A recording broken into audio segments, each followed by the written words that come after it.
नारायण ने बोला, लक्ष्मी आज शनिवार का दिन है, जिस दिन अपन इस दरिद्रता से मिलने के लिए पीपल के पेड़ के नीचे आए हैं। हिंदू धर्म में ये दिन पीपल के वृक्ष के लिए पूजनीय होगा। जो भी शनिवार के दिन पीपल के वृक्ष की पूजन करेगा, दूध चढ़ाएगा या मिष्ठान का भोग लगाएगा, लक्ष्मी और नारायण उसके घर में प्रवेश कर जाएगा। लक्ष्मी और नारायण उसके घर में प्रवेश करेगा, इसलिए नियम बनाया। कौन से दिन का? शनिवार। शनिवार के दिन जो पीपल के वृक्ष में सरसों के तेल का दीप लगाता है, उसको शनि कभी परेशान नहीं करता। जिस व्यक्ति की बीमारी खत्म ही नहीं हो रही, कभी पांव में दर्द आ गया, कभी कमर में दर्द आ गया, कभी पीठ में दर्द आ गया, कभी सिर में दर्द आ गया, कभी आंखों में तकलीफ हो गई, कभी दमा चलने लगा, सांस चलने लगी, कभी डॉक्टर को दिखाया तो थायराइड हो गया, कभी ब्लड कम हो गया, कोई प्लेटलेट कम हो गई, कोई कुछ हो गया, कोई कुछ हो गया, डॉक्टर को दिखाओ। डॉक्टर जो दवाई दे कुंदकेश्वर महादेव के नाम से उसको खाओ। तुमको ऐसा लगे कि ये शरीर का रोग तो समाप्त तो हो ही नहीं रहा, एक ना एक रोग चल ही रहा, ये रोग समाप्त होने का नाम ही नहीं ले रहा। पिपलेश्वर महादेव का नाम लेकर और पिपलेश्वर महादेव का नाम लेकर किसी भी शिवालय में, शंकर के मंदिर में जाकर एक बेलपत्र रखकर उस जो प्रसाद तुम बना कर ले गए हो, जो तुम भोग बना कर ले गए हो, उसका स्पर्श कर कर पिपलेश्वर महादेव का नाम लेकर शंकर को उस भोग को रखकर, बेलपत्र रखकर शिवजी को 7 बार एक ही लोटे का जल, केवल एक लोटे का जल 7 बार उत्तर की ओर मुख कर कर दक्षिण में खड़े होकर शंकर के शिवालय पर 7 बार एक ही लोटे का जल 7 बार थोड़ा थोड़ा कर कर उसको गिरा दीजिए, शिव जी के ऊपर चढ़ा दीजिए 7 बार। बाद में जो प्रसाद पर आपने बेलपत्र रखी है, उसी बेलपत्री को उठाकर शंकर के शिवलिंग पर चढ़ा दीजिए। बाबा को प्रणाम करिए, बाबा मेरे शरीर का रोग समाप्त नहीं हो रहा। किसी भी दिन पिपलेश्वर महादेव का नाम लेकर वो चढ़ी हुई बेलपत्री लियाओ, प्रसाद लियाओ, घर पर आने पर जैसे ही घर के अंदर प्रवेश करो, सबसे पहले बेलपत्री को चबा चबा कर खा लो। फिर वो जो प्रसाद है, उस प्रसाद को 7 गांठ से थोड़ी थोड़ी देर में 7 बार में उसको खा लेना। बाबा देवाधिदेव महादेव का नाम लेकर, पिपलेश्वर महादेव देव का नाम लेकर प्रणाम कर कर जल का आचमन, हाथ की हथेली में जल लेकर 7 बार आचमन कर लीजिए और शिव का, पिपलेश्वर महादेव का नाम ले लीजिए। धीरे धीरे 15 दिन लगेंगे और 15 दिन में बीमारियां अपने आप कम होना प्रारंभ हो जाएगी और बाबा आपका हाथ पकड़कर आगे बढ़ाएंगे। एक बात हमेशा ध्यान रखिएगा, मान लो अगर कोई भारी रोग ऐसा शनि महाराज के कारण हो गया हो, अच्छे काम करते करते उल्टे हो रहे हैं, होते हैं किसी किसी के साथ में, विपरीत परिस्थितियां आ जाती है, अच्छा करने जाओ बुरा हो जाता है, अच्छा कर्म करने जाओ बुरा हो जाता है। तो पीपल के वृक्ष की जो छाल होती है, छाल देखिए, पीपल के वृक्ष में जो छाल लगी होती है, उस छाल को घिसकर चंदन बनाकर भगवान शंकर का स्नान कराकर, अभिषेक कराकर, पूजन कराकर, पूजन कराने के बाद हमें पिपलेश्वर महादेव का नाम लेकर, कौन से महादेव? पिपलेश्वर महादेव का नाम लेकर वो जो घिसी हुई छाल होती है, उस छाल का तिलक भगवान शंकर को लगा लो और उसी का थोड़ा सा भाग अपने कंठ पर, मस्तक पर लगाना प्रारंभ कर दो। धीरे धीरे जो विपरीत दशा है वो सुधरना प्रारंभ हो जाती है। पर नाम याद रखना, पिपलेश्वर, जम के बोलिए पिपलेश्वर महादेव। एक देवता ऐसे हैं जिन्होंने दूसरे का हिस्सा खाने का प्रयास करा था और आज भी उस देवता से दुनिया डरती है, और उन्होंने दूसरे का हिस्सा खाने का प्रयास करा था तो शंकर भगवान ने उसको भी नहीं छोड़ा। कौन से देवता? वो बाल्टी में हर शनिवार को आते हैं आपके यहाँ। कौन से? शनिदेव। उनने क्या करा था? भगवान सूर्य नारायण ने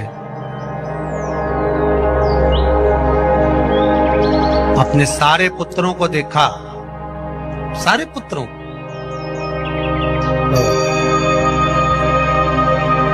सारे पुत्रों को देखकर आज मेरे सूर्य नारायण भगवान बड़े सुखी, बड़े प्रसन्न। मेरा पुत्र शनि भी श्रेष्ठ है, मेरा पुत्र यम भी श्रेष्ठ है, सब ठीक है। आज भगवान सूर्य देवता ने अपने पुत्रों को बुलाकर कहा, आज मेरा मन कर रहा है कि मैं सारे लोगों का राज्य अपने पुत्रों को बांट दूं, सबको अपना अपना हिस्सा दे दूं। शनि महाराज जी को भी हिस्सा दे दिया गया। अब जब शनि महाराज जी को हिस्सा दे दिया तो शनि महाराज जी संतुष्ट नहीं हुए। दुनिया में ऐसे लोग बहुत सारे हैं जो संतुष्ट बहुत कम हो पाते हैं। शनि देव के मन में संतुष्टि नहीं है। जब शनि देव के मन में संतुष्टि नहीं हो तो शनि महाराज उसी समय पर अपने सारे भाइयों का हिस्सा बटोरने लगे, उस पर कब्जा करने लगे। कब्जा करने लगे तो सूर्य देवता की आंख में जल भर गया। कितना तेजवान सूर्य नारायण, कितने तेजवान, कितना तेज भगवान सूर्य के पास में था। पर शनि महाराज को देखकर आज रो रहे हैं। शनि महाराज को, शनि महाराज ने अपने भाइयों के इस हिस्से पर क्या कर लिया। सूर्य नारायण भगवान की आंखों में जल भर गया कि मेरा पुत्र ऐसा कर रहा है। शनि को बुलाया सूर्य नारायण भगवान ने, समझाया और नहीं माना। किसी किसी की नियत होती है कि इसको इतना कैसे दे दिया, अम्मा ने इसको इतना कैसे दे दिया, पिताजी ने इसको इतना कैसे दे दिया, मैं तो कब्जा करूंगा, दुकान नहीं छोड़ूं, घर नहीं छोड़ूं, ये नहीं छोड़ूं, वो नहीं छोड़ूं। मत छोड़, एक दिन संसार छोड़कर जाना पड़ेगा। तब कहीं जमीन जायदाद छाती पे बांध के ले जाएगा। नहीं माने तो सूर्य देवता ने अपने गणों को भेज दिया, जाओ जरा शनि महाराज को जरा हटाओ वहां से। शनि महाराज को गुस्सा आया और शनि महाराज ने उन सारे गणों को नष्ट कर दिया। सूर्य नारायण रो रहे हैं। भगवान शंकर की पंचायत में सूर्य देव भी हैं, मतलब शंकर भगवान के मित्रों की गणना में सूर्य आते हैं। भगवान विष्णु, सूर्य नारायण, शंकर भगवान, माँ दुर्गा, गणेश जी, ये पंचायत है ना शंकर की, शिव पंचायत। शिव परिवार में कार्तिकेय, गणेश जी, पार्वती जी, शंकर जी, नंदी, ये शिव परिवार। पंचायत में सूर्य देवता है। सूर्य नारायण को रोता हुआ देखकर भगवान शंकर को बड़ा दुख है। शिव जी ने पूछ लिया, क्या बात है, आप रो रहे हो? नारायण क्या हो गया? मेरा बेटा मानने को तैयार नहीं है। आप चिंता मत करो, अभी देखता हूं मैं जाकर। और भगवान शंकर ने जाकर तुरंत सूर्य नारायण भगवान के कहने पर शनि देव को जाकर समझाया। इतने में तो शनि देव आग बबूला हो गए। आग बबूला होकर शनि देव ने कहा, ए शिव, आप मुझे जानते नहीं हो? शंकर भगवान ने कहा, क्या जानना है ये बताओ, क्या जानना है ये बताओ। शनि देव कहते हैं, आप मेरी दृष्टि को नहीं जानते। शंकर भगवान ने कहा, तू भी नहीं जानता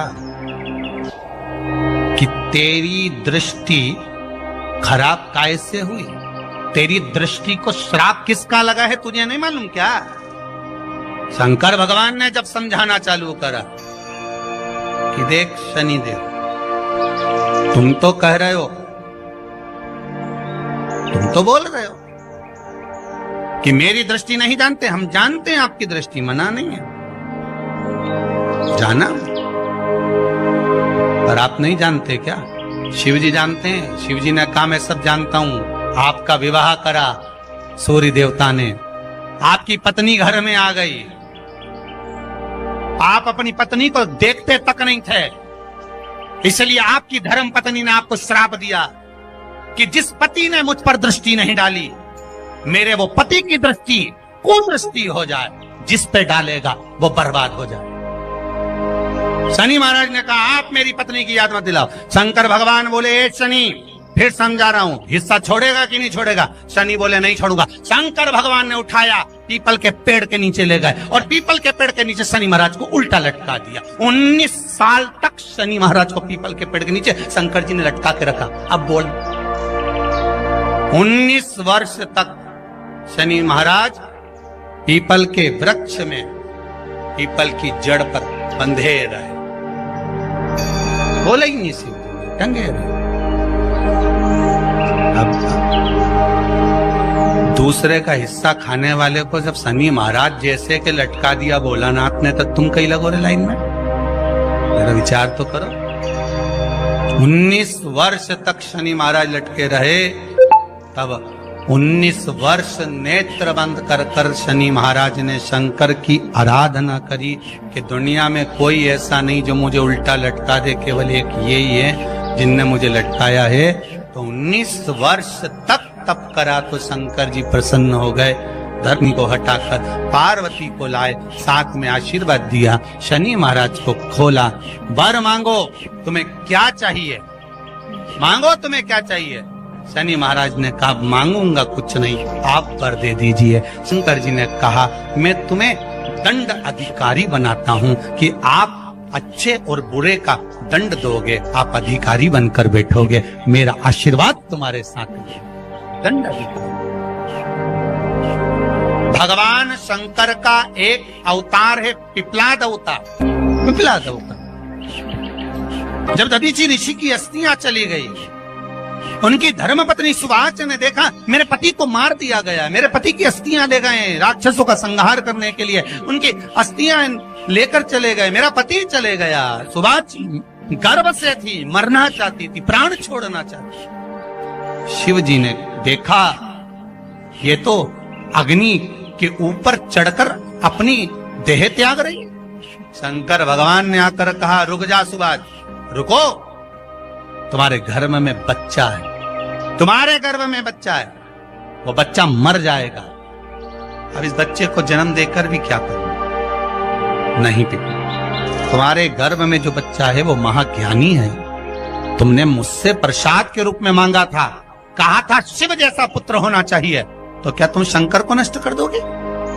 मैं शंकर को जन्म दूंगी। सुवाच ने 2 पत्थर उठाए, अपने गर्भ पर मारना प्रारंभ करा, गर्भ पर मारा, बच्चे ने जन्म लिया। बच्चा 7 महीने का था। उस बच्चे को उठाकर पीपल के कोटर में रख दिया। पीपल की कोटर। एक गिलहरी पीपल के फल को लेकर आती थी, पिपलाद के मुंह में देती थी। शिव का एक, इसलिए शंकर का नाम ही पिपलेश्वर महा। शिव का एक अवतार पिपलाद के रूप में हुआ है। तुम क्यों चिंता करती हो? तुम चिंता मत करो, तुम्हारा पुत्र जन्म दो तुम। और दिया धन सुवाच ने, उसके बाद प्राणों को त्यागा। और उस पीपल के कोटर में अगर भरण पोषण करने वाला कोई था तो वह देवाधिदेव महादेव था। फिर निवेदन करेंगे, माता के गर्भ में बच्चा रहता है, उसका भरण पोषण करने वाला मेरा देवाधिदेव महादेव है। अगर जन्म उसने दिया है तो मृत्यु भी वो देगा। अगर तुमको कुछ ज्ञान दिया है तो अच्छी जगह पर भी वही पहुंचाएगा।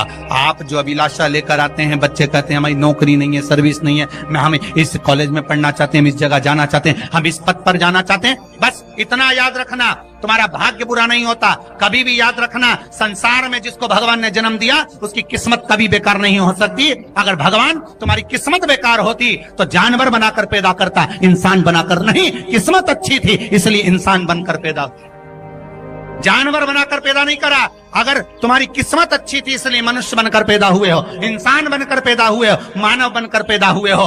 भगवान को दोष मत देना कि भगवान ने किस्मत बेकार दी है। भगवान ने किस्मत अच्छी बनाई है इसलिए तुझे मृत्यु लोक में जन्म दिया। भगवान ने भाग्य अच्छा बनाया इसलिए तुझे शिव महापुराण की कथा सुनने का मौका दिया। नहीं तो भाग्य में नहीं होती तो कहां से मिल जाती? किस्मत अच्छी है तो भगवान नौकरी भी लगाएगा, धंधा भी करवाएगा, सर्विस भी कराएगा, विवाह भी करेगा, शादी भी करेगा, मकान भी बनाएगा, जायदाद भी देगा, संतान भी देगा। उसने दिया है पेट तो भरेगा वही। हम काय को अपने माथे पर ले? मैंने इतनी पढ़ाई कर ली, मैं इंजीनियर हो गया, मैं ये बन गया, मैंने तो ये कर लिया, उसके बाद भी मैं घर में बैठा हूं, मेरा छोरा घर में बैठा, इतना पढ़ने के बाद बैठा।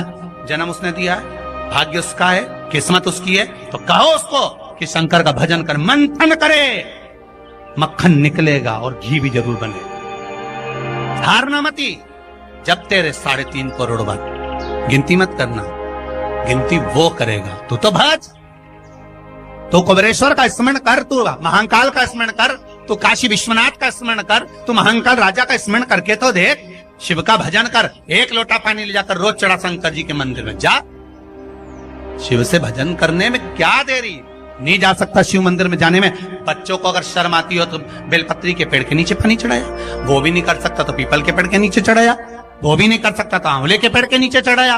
पर कहीं जुड़ तो सरी, एक बार साध तो सरी, पकड़ने का प्रयास तो करो परमात्मा। धर्म पत्नी से संतान नहीं, औलाद नहीं, बड़े दुखी है, बड़े दुखी। अच्छा, संतान नहीं हो, किसी नारी की गोद अगर, स्त्री की गोद अगर खाली रह जाए तो भी दुख होता है उसको कि मेरे घर में औलाद नहीं, संतान नहीं। हम कई बार कहे, आज फिर कहते हैं, ये टेस्ट भी बाद में कराना, सारी जांचें बाद में कराना। एक बार शंकर का भजन कर कर देखना। सब जगह से अगर हार जाओ और सारे रिपोर्ट आपकी आपने सब दूर दिखा ली, तो एक बार शंकर पर भरोसा कर कर तुमरुका जी का नाम लेकर सफेद आंकड़े की जड़ को शिव जी पे से रजस्वला धर्म के 7वें दिन 21 बार घुमा लो। नाम गोत्र बोलकर कमर में लाल धागे में बांध लो। पीपल के पत्ते शिव जी को चढ़ाओ, उठाकर लाओ। उस एक पत्ते को रात्रि को गाय के दूध में उकालो और उस दूध को दोनों पति पत्नी पियो। साथ रहिए, समय आएगा, बाबा चाहेगा तो 3 या 4 महीने में गर्भ ठहर ही जाएगा। सारे डॉक्टर को दिखा लिया अपनी जगह, टेस्ट भी करवा लिया अपनी जगह, पर एक बार प्रयोग, और वो विश्वास रखकर करना पड़ेगा। शंकर पर जो भी कार्य कर रहे हो आप, जो उपाय कर रहे हो आप, शिव का स्मरण कर, भगवान पर अगर विश्वास रखोगे, भरोसो दृढ़ इन चरणन करो, श्री वल्लभ नख चंद्र छटा बिन सब जगह माही अंधेरो। अगर भरोसा है तो शंकर है, और भरोसा नहीं तो शिव कहां से? लक्ष्मी जी बोली, नारायण आपने तो एक दिन का वार लिख दिया। शंकर जी ने 7 वार बनाए हैं, रविवार, सोमवार, मंगल, बुध, गुरु, शुक्र और शनि। ये शिव जी ने बनाए। अब एक दिन आपने अपना बना लिया, बाकी के दिन अगर कोई इस पीपल के वृक्ष के नीचे आएगा और यहां तो दरिद्रता बैठी है, तो उसका क्या होगा? भगवान नारायण बोले, सुन दरिद्रता, तेरे से एक विनती है, अगर कोई भी मनुष्य इस पीपल के पेड़ के नीचे अगर 7 दिन में आता है और उसके हाथ में अगर कोई सामग्री होती है, तो तू उसके घर में प्रवेश नहीं करेगी। नियम है पीपल के वृक्ष का, या तो पानी का लोटा लेकर जाओ, कुंकू का चोपड़ा लेकर जाओ, शक्कर लेकर जाओ, या पेड़ के नीचे चींटी को डालने के लिए आटा ले जाओ, पर खाली हाथ पीपल के वृक्ष के नीचे कभी मत जाओ, कभी नहीं। खाली हाथ जाओगे तो दरिद्रता तुम्हारे घर में प्रवेश करेगी। दरिद्रता उठकर खड़ी होकर बोली, नारायण तुमने अपनी मनमानी करी है, एक दिन मुझे भी मेरा चाहिए। भगवान ने कहा, बोल कौन सा दिन चाहिए? दरिद्रता कहती है, रविवार के दिन इस पीपल के वृक्ष के नीचे मैं दिन भर नृत्य करूं, इसमें रहूं, और जो यहां आए रविवार को मैं उसके घर में प्रवेश करूं। भगवान ने कहा, ठीक है। दरिद्रता, रविवार का दिन एक ऐसा दिन रहेगा जिस दिन तू इस पीपल के वृक्ष के नीचे नृत्य करेगी, और जो आएगा इस पीपल के वृक्ष के नीचे तो उसके साथ प्रवेश करेगी। मैंने तुझे वर दिया। इसलिए हमारे यहाँ केवल पीपल का वृक्ष अगर दीवार में भी लग जाता है ना, किसी की फैक्ट्री की दीवार में, किसी के घर की दीवार में पीपल का वृक्ष अगर लग जाता है, पीपल का पौधा लग जाता है, उसको कितना भी तोड़ लो वो वापिस लग जाएगा। फिर तोड़ोगे फिर लग जाएगा। अगर पीपल के पौधे को तोड़ना है तो केवल रविवार का दिन एक नींबू, एक मिर्ची और बमूल का कांटा, ये 3 चीजें रखने के बाद में आधे घंटे बाद रविवार के दिन पीपल के पेड़ को उखाड़ कर फेंक दो। दूसरी बार कभी पीपल दीवार में लगता ही नहीं, कभी नहीं लग सकता। केवल एक रविवार का, केवल एक संडे, इतवार का। घर में दीवारों पर अगर पीपल लग भी गया है, इसलिए पीपल के वृक्ष को वो खाड़ने का, अगर घर में पीपल लगा हुआ है या पीपल का पौधा हमारे घर में लग गया, उसको उतारना, निकालना, लगाना, तो पीपल के वृक्ष को अगर निकाला जाता है तो रविवार के दिन, और अगर पीपल के वृक्ष को कहीं लगाया जाता है तो सोमवार के दिन या मंगलवार के दिन, बुधवार के दिन, इन दिनों में लगा सकते पीपल के वृक्ष कहीं लगाना। शनिवार का दिन एक ऐसा दिन होता है जिस दिन पीपल के वृक्ष को कहीं जाकर लगाया नहीं जाता, क्योंकि शनिवार के दिन पीपल के वृक्ष के नीचे लक्ष्मी रहती है। हम अपने हाथों से अगर पीपल का वृक्ष किसी दूसरी जगह पर शनिवार को रोपित करते हैं तो हमारे घर की लक्ष्मी अपने घर से छिन्न होकर चली जाती है। इसलिए शनिवार के दिन पीपल लगाया नहीं जाता, किसी के घर जाकर उसको वापस पलटा नहीं जाता। लग गया उसको डाल। प्रभु मेरी धर्म पत्नी को कहाँ रखूं आप बताओ? वो तो जहां यज्ञ होता है, अनुष्ठान होता है, दान होता है, पुण्य होता है, सत्कर्म होता है, वहां जाने को तैयार नहीं। अब करूं क्या? भगवान ने बोला एक काम करो। दुर्वासा जी बोले जिसके यहां रात्रि में बर्तन झूठे पड़े रहते हो उसके घर में इस दरिद्रता को लेकर तुम प्रवेश कर जाना। जिसके यहां रात्रि में बर्तन झूठे पड़े हो वहां लेकर प्रवेश कर जाओ। दूसरी जगह दुर्वासा जी बोले जो स्त्री घर में दोपहर के समय पर सो रही हो उसके घर में इसको लेकर प्रवेश कर जाइए। जो स्त्री दोपहर के समय में घर पर सो रही हो इस दरिद्रता को लेकर प्रवेश कर जाइए। तीसरा, जिसके यहां पर दरवाजे पर कांटे वाले पौधे लगे हों उस घर में इस दरिद्रता को लेकर प्रवेश कर जाइए। दरिद्रता, कितनी सुंदर बात कही है। दाता और विधाता कौन कौन? दाता और विधाता। लक्ष्मी और दरिद्रता के सगे भाई हैं। कौन कौन? दाता और विधाता। दाता को फिटकरी प्रिय है, विधाता को नमक प्रिय है। ये दोनों हमेशा लक्ष्मी को और दरिद्रता को दोनों को समझाते थे, दोनों में प्रेम बढ़ाते थे। आज भी हिंदू धर्म की रीति है। यहां तो ठीक है, जिसके यहां पर भी अगर थोड़ी सी भी परेशानी होती है, थोड़ा सा क्लेश होता है, अशांति होती है, लक्ष्मी नहीं टिक रही हो, काम नहीं बन रहे हो, बहुत प्रयास करा जा रहा हो और हमारा कार्य नहीं होता, तो क्या करते हैं? फिटकरी और नमक को पानी में डाल देते हैं और घर में पोछा लगा देते हैं। आप लोगों ने आजकल फेसबुक पे भी पढ़ा होगा, व्हाट्सएप पे भी पढ़ा होगा। तो क्यों लिखा उसमें? उसका कारण ही केवल ये है कि दाता और विधाता की प्रियता उसमें। माता ख्याति के जो 4 बच्चे हुए इसमें जो 2 लड़के हैं, दाता और विधाता, उसकी प्रियता